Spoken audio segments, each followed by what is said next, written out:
things considered, this video is a very long time coming. Jet Set Radio is a game that I've been meaning to play for over a decade now. It's all the way back in 2012 where I was still watching Minecraft videos mostly on YouTube. And those videos was mostly about the Yogscast and Yogscast modding. Played two games that really interested me at the time, Skyward Sword and Jet Set Radio. So whenever I wasn't playing Sonic Generations on the PS3 I had just got for Christmas there, I was playing the demo of Jet Set Radio. However, eventually my brother would buy the game digitally. It was only available digitally on PS3, and I just never played it. So now that I'm a proud Dreamcast owner, I figured now it's time to finally play it. So yeah, we're going to be going ahead and playing Jet Set Radio for the Sega Dreamcast.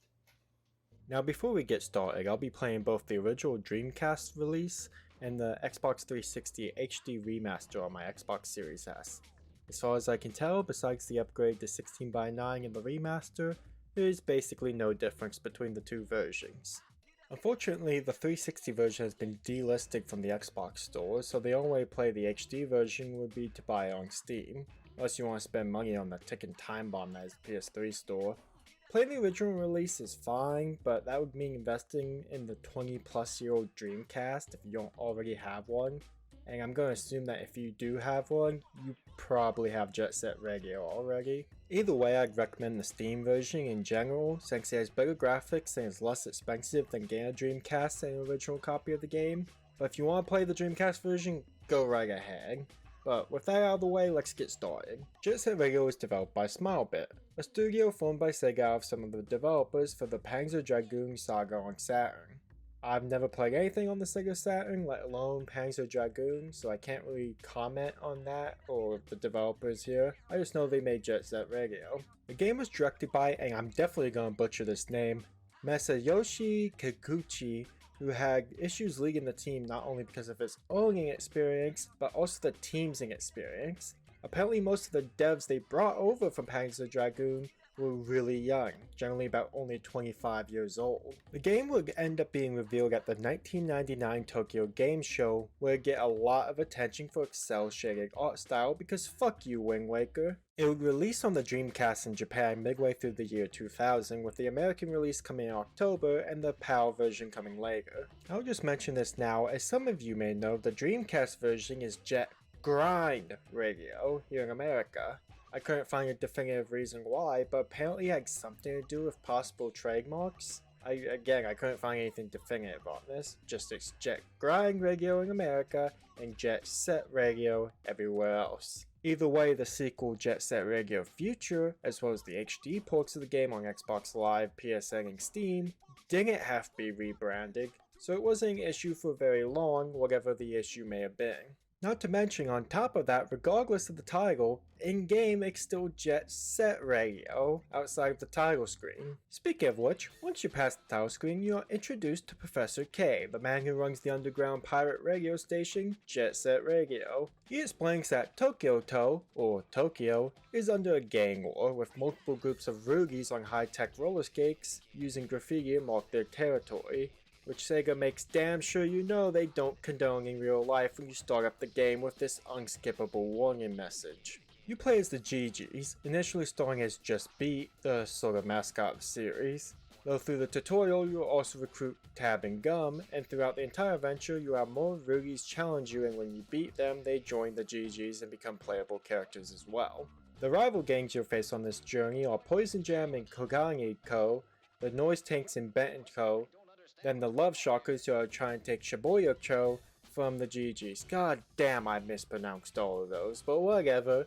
For the entire first chapter of the game, you are simply covering the graffiti these three have spread across Tokyo with your own. The entire first chapter is almost like a Sonic game the more I think about it. In each area you have a couple missions, followed by a boss fight against the gang of that area. And let's get this out of the way right now. These boss fights suck. In these boss fights, you chase after the three members of the rival gang and you have to spray them with paint cans until their health counter reaches 0. Trying to keep up with these assholes are one of the biggest pains in the ass I've ever experienced. I found it best just semi-follow them because occasionally on their loop, They group up and stop, then you can tag them as they build up speed to continue. It takes forever, but the number of tags you can get in on them during these moments will save you a lot of headaches from trying to keep the pace up with these jackasses. Outside of the boss fights, you'll be covering areas in your own graffiti. Of course, the government doesn't like the fact that these gangs are covering the city in graffiti, so you have to accomplish these missions while also running from the police, with them usually appearing after you get a certain number of tags completed at the start of a stage. At first it's pretty simple, you just have some goons and Captain Onishima chasing you. Besides Onishima having a gun, they're not too troubling. The basic policemen can be outright avoided by going up on rooftops, buses, or down into the aqueducts. And Onishina's gun can't even hit you while you're grinding or boosting because I guess the rules gates have some sort of anti-firearm enchantment? And no, they don't explain why grinding or boosting makes you bulletproof. Tab just randomly says that you are bulletproof when doing those things, and I guess we just kind of roll with it. Regardless though, as you continue, the police will eventually begin to unleash tear gas, dogs, chopper gunners, and even fucking tanks. Holy shit, the Tokyo Toad police don't fuck around. They want your ass dead just over some goddamn graffiti. Like, god damn guys, it's not that serious. Can I just do some community service instead of getting a fucking missile to the face? They sang so much to try and kill you, I'm surprised that whenever I escape into the aqueducts, I don't suddenly have a T-1000 chasing me in a semi-truck.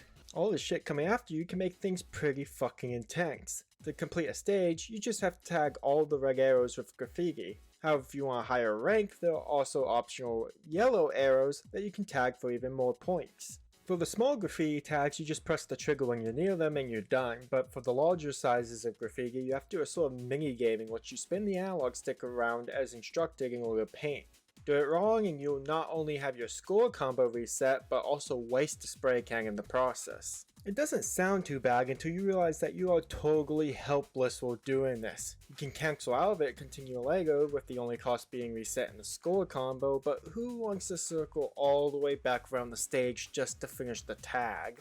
Because of this, I felt my heart racing when the camera began to change to show the police and other danger quickly approaching while I tried to input the correct motions.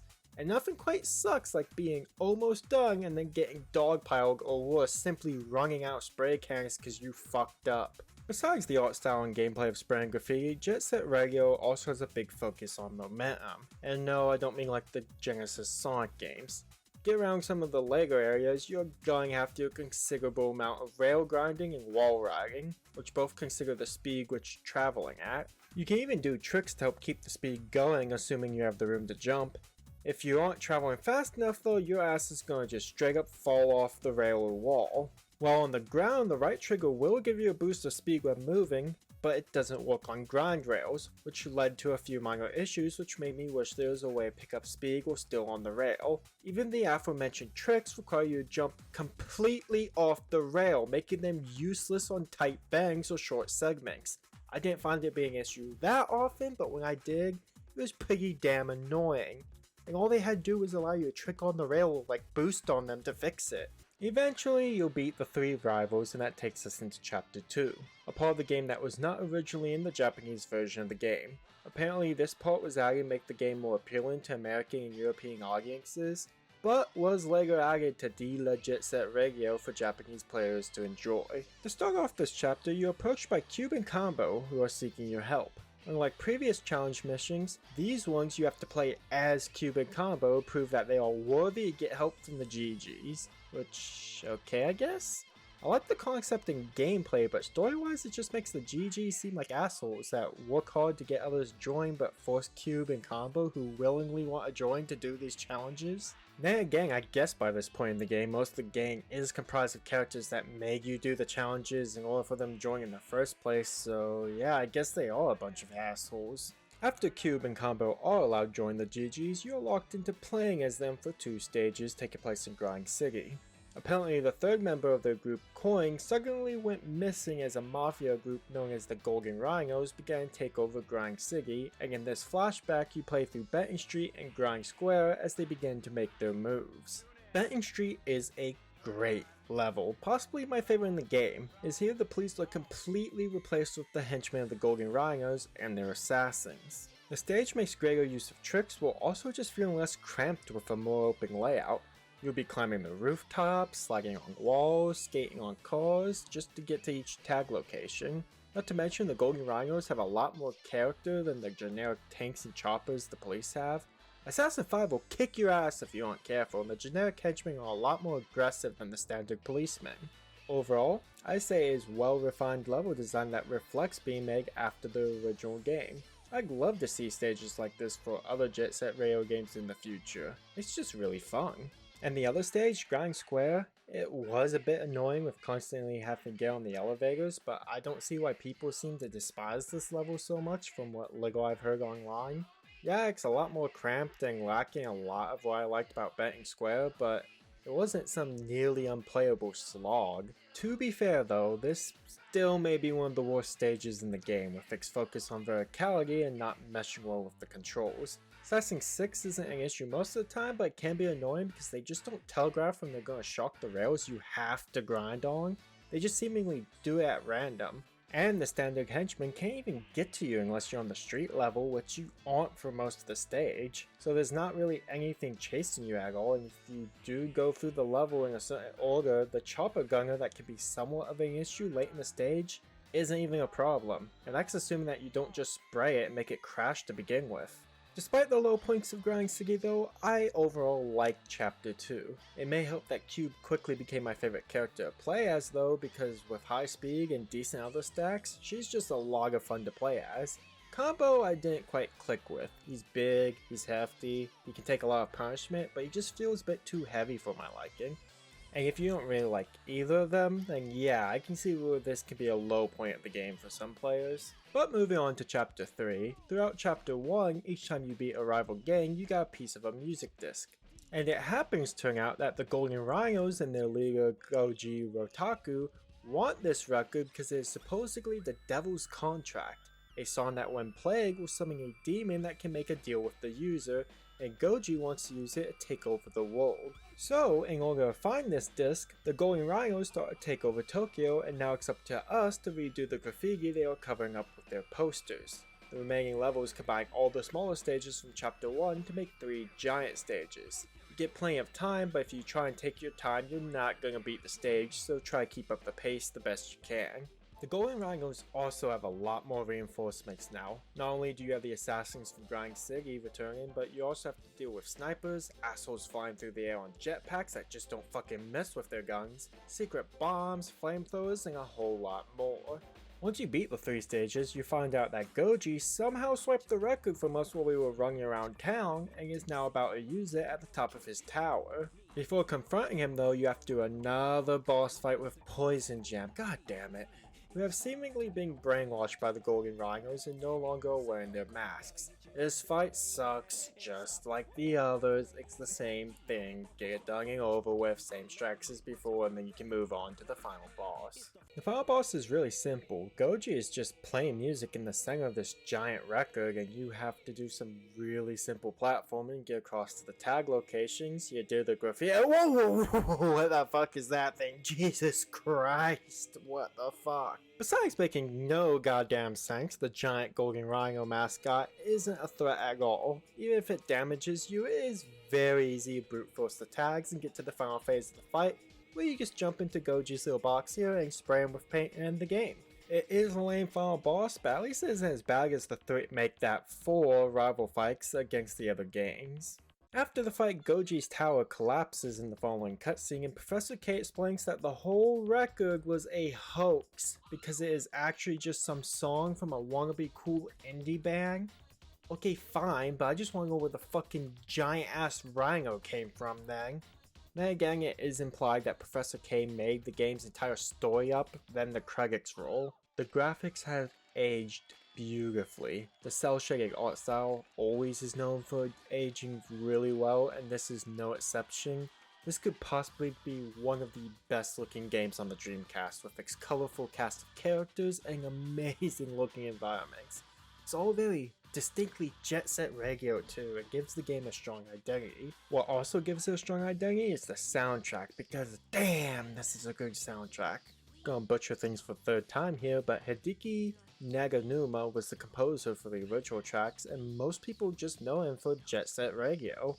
But if you don't, then maybe you recognize him for the Sonic Rush OST, which has a very similar style to this series. The remaining songs are just some rock grunge songs from the time, but they're also a great listen. This is just an amazing soundtrack. If you need something to listen to, take a moment and just let your ears take in this wonderful soundtrack.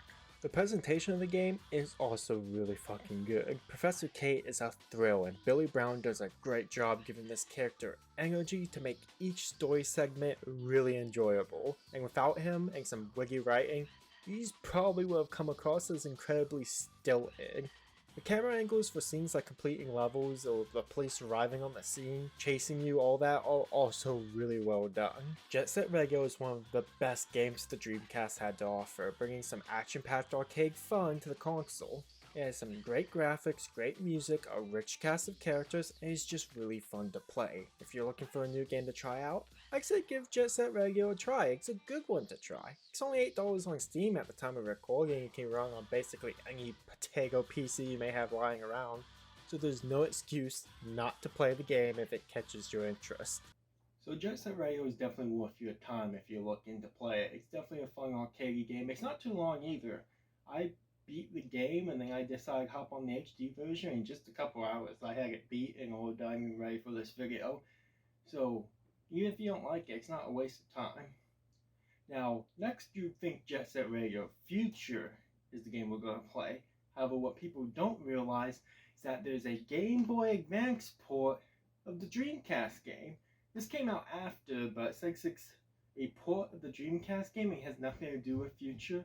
I figured I'd look at it next. So next time we're going to play Jet Grind Radio for the Game Boy Advance. If that reaction doesn't tell you what to expect, then you're going to need to watch the video to find out. So that's it for now. Good night and cheerio. Bye!